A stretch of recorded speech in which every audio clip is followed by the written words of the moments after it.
চারটা দিন বিএনপিকে ঘুরিয়ে সরকার অবশেষে বাধ্য হয়েছে ঠেলায় পড়ে বিএনপির সাহায্য নিতে। বিএনপিকে তারা ডেকেছে 4 দিন অ্যাপয়েন্টমেন্ট চাওয়ার পর।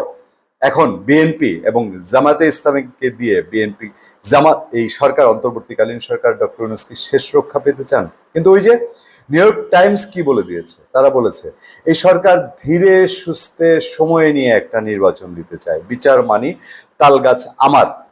এখন বিএনপিকে দিয়ে কি তারা সেনাবাহিনীকে ম্যানেজ করতে চায় যে বোঝান আমরা নির্বাচন দিব ধীরে সুস্থে? বিএনপিকে এই পদে যাবে, বিএনপি তো দাবি যে নির্বাচন দেন, নির্বাচনের রোডম্যাপ ঘোষণা করেন, এবং এই যে একটা মোলা ঝুলিয়েছেন ডিসেম্বর থেকে জুন, তাও কত তারিখ সেটা বলেন নাই। এটা কি জানুয়ারি, ফেব্রুয়ারি, মার্চ না জুনের 31 তারিখ, সেটাও কথা বলেন নাই।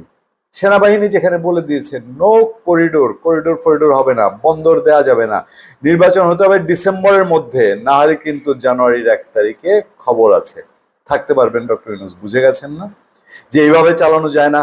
রাজনৈতিক দলগুলোর মন নষ্ট করেছেন, তারপর এখন বাংলাদেশের সেনাবাহিনী, এরপর জনগণ, সবকিছু থেকেই একটা মুষ্টিমেয় গ্রুপের কারণে এবং মব সন্ত্রাসকে একেবারে উস্কানি দিয়ে আওয়ামী লীগকে নিষিদ্ধ করে কাগজের খোঁচায় তারা সকল জয় পেয়ে যেতে চাচ্ছিলেন।